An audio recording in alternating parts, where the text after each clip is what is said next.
Hello everyone, welcome to the fourth day of my 21-day challenge of vlogging, of showing you who I am, what I'm doing, what I do for living.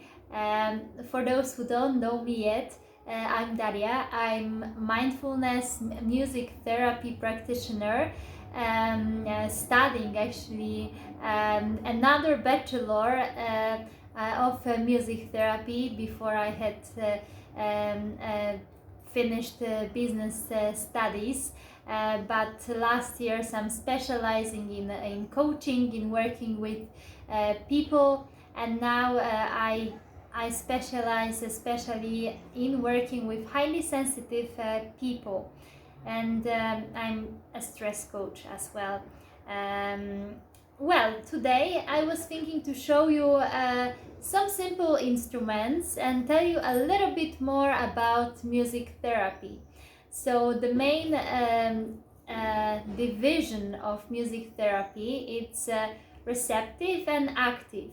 Receptive music therapy is when you go to music therapist and it's doing some short interview with you about your mental and physical state, and it's adjusting to you melodies, especially instrumental melodies. It might also play for you if he or she can, and you listen.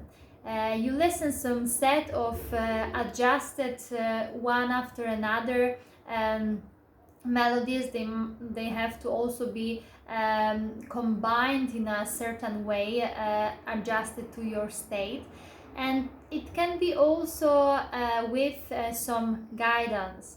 Music therapist can guide you, tell you some visualization, or as I also do some guided body scan, or guide you through breathing, or do some other relaxation. So that's mostly about receptive music therapy, and those simple instruments are mostly used for active music therapy. So quite logically, receptive music therapy was more passive. You didn't do active things. You were you are supposed to mostly lay down, close your eyes and just listen, and your mind is doing the work. But here with active music therapy, you're actively participating individually or in a group in some exercises. Those instruments are so easy that everybody can play. Here, maracas, different types. Some are a bit harsher, are sharper in sound, and some are, like here, a bit softer. And also often even which instrument, if you can choose in some exercise. So depending on which one you choose, subconsciously that's your state, or that's what you feel more comfortable with. So which instrument you choose, it's also indicating what state are you in, or what are your preferences. So that's also, music therapists have to also be very attentive and very focused what you're doing throughout the exercise, throughout the session. So I showed you maracas. Here, those are here different types, as I showed you before, smaller, bigger. And here are labels with some Christmas songs. Here it's also, it's a bit broken, but you can hold it here.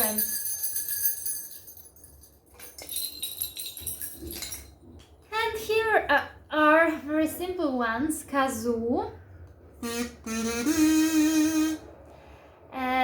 Those ones I bought in Warsaw costed around 10 zloty, well, not even €3, 20 Danish crowns around. So it's a cheap thing. It's a plastic one, that one is cheaper, but the metal one costs just like 6 maybe euro or 5 euro, I would rather say, less more. And here, this is very interesting instrument to express your emotion. It's quite harsh. My cat doesn't like it. You, for example, in a group music therapy session, music therapist can figure out, can give you a scene to play and talk in a group or in a pair through this, not by words, but through this, just to say out, play out your emotions. It's very interesting, because often we can't really say exactly, or we have some blockages to say what we mean, what we feel like, but by those scenes and by this we can easier express what we mean or what we want to release and express. And for talking in a relationship, this can be also a solution. Or sometimes, I must say, when I feel angry, when I feel tensed, I just sorry, I will not do it again. I know it's quite loud. So this is a nice tool for emotion expression. Here is one of my favorite ones, from those which I have at least. It's kalimba. Look what sound it has.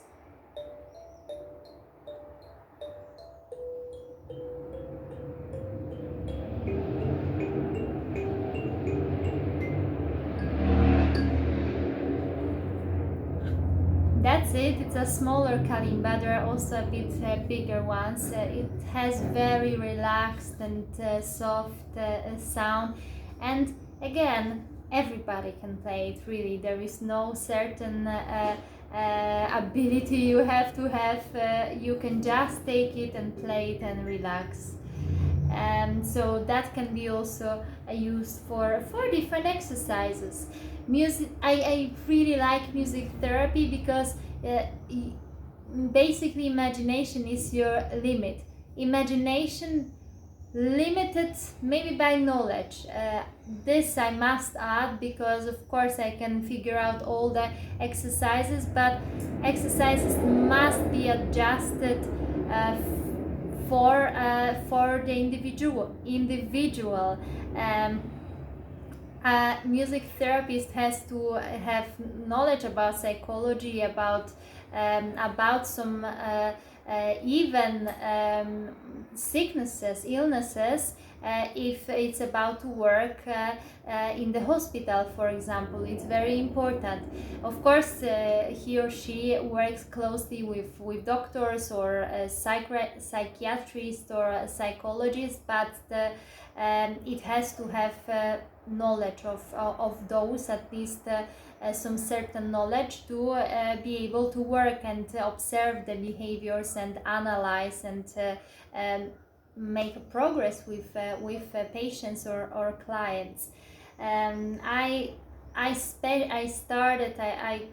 in progress of specializing in work with highly sensitive people. So it's not a sickness, that's what I have to say. It's just set of traits. But those people, I think music therapy for them can be especially useful, because, well, it's not a sickness, and you don't take pills for that then.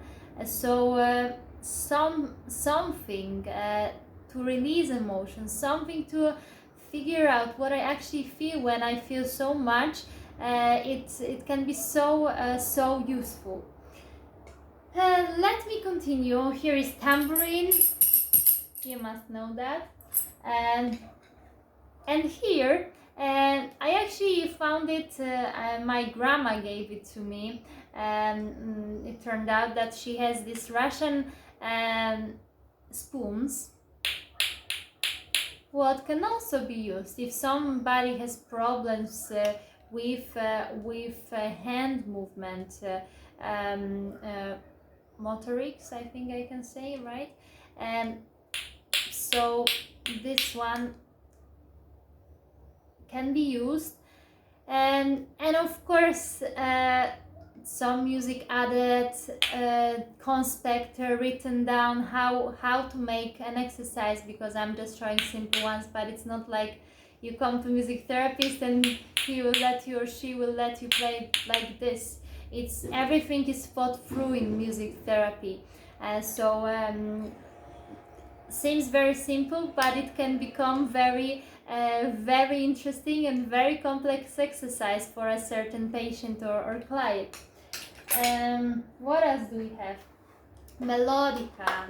I have a sentiment, because when I was small I won it on a singing competition, and it has I think I don't know, probably over 15 years. I will not say exactly.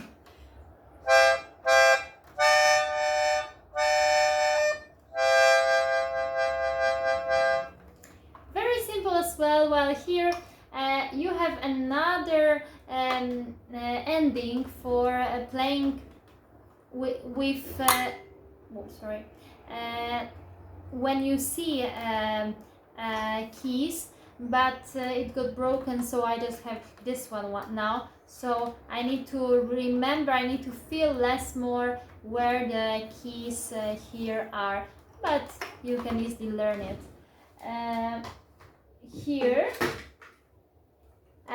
this is not this is broken, this is not working, but I didn't have a heart to throw it away.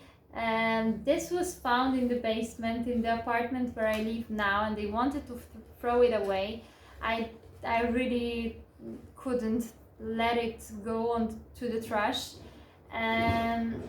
It's a Russian balalaika.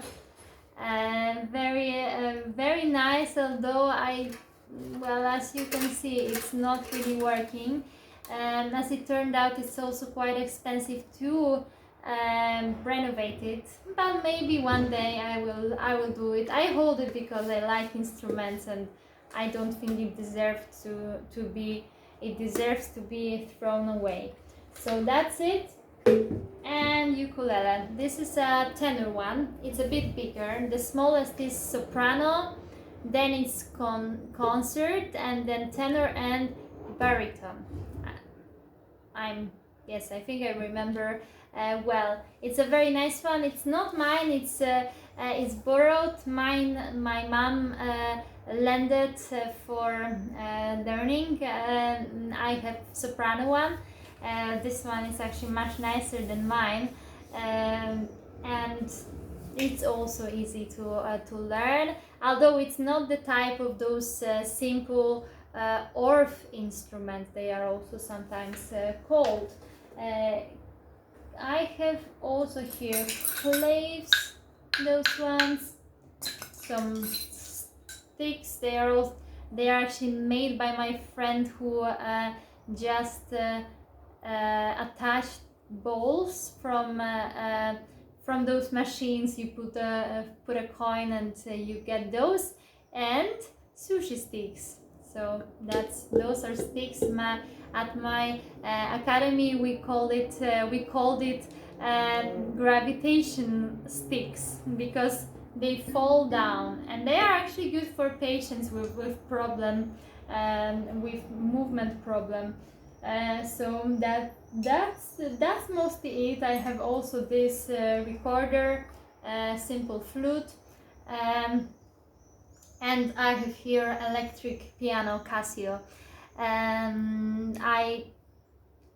I'm planning to buy a drum, the water drum, and this type of meditational sound sounding drums soon, but for now this is my little collection which I wanted to show you. Also to show that, you know, you can play by this and have fun. Just sit with your kids or with your friends and play some even classical music, classical melody, and everybody adding something up and starting to jam together.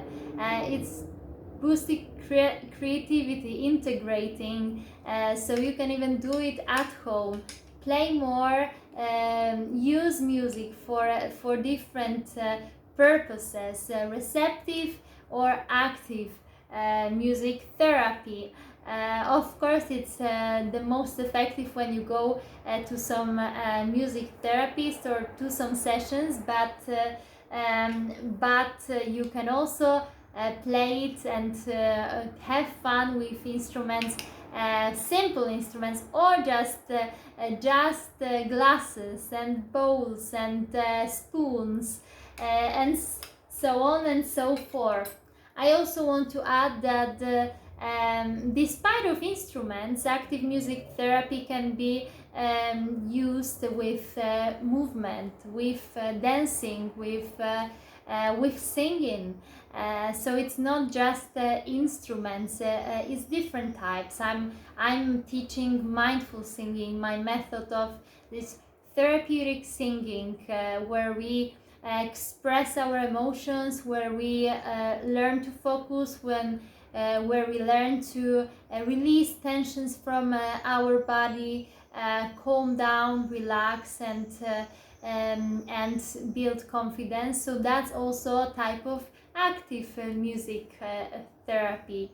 That's what I wanted to add at the end, so you are aware. So that's not just instruments. With dancing, it's also there are also many interesting exercises which you can do, attend. Integration dance, it's really great for integrating kids or even adults at work, at the university. So it's really broad what music therapy can do. Maybe at one point I will show you more precisely some exercises, or well, I will be recording definitely some receptive music therapy. I think for today that's it. Let me know what you think, what kind of instruments you have. Maybe you have some interesting ones, and what do you think about music therapy? What are your thoughts? Subscribe so we are up to date. I'm recording every single day for the next almost 3 weeks, so you will hear more about all what I said at the beginning: music therapy, highly sensitive people, mindfulness, and stress management. So stay up to date, and I hope you enjoyed today's video. There is no editing, there is no filters, so you see me just who I am, with all my imperfections. See you tomorrow.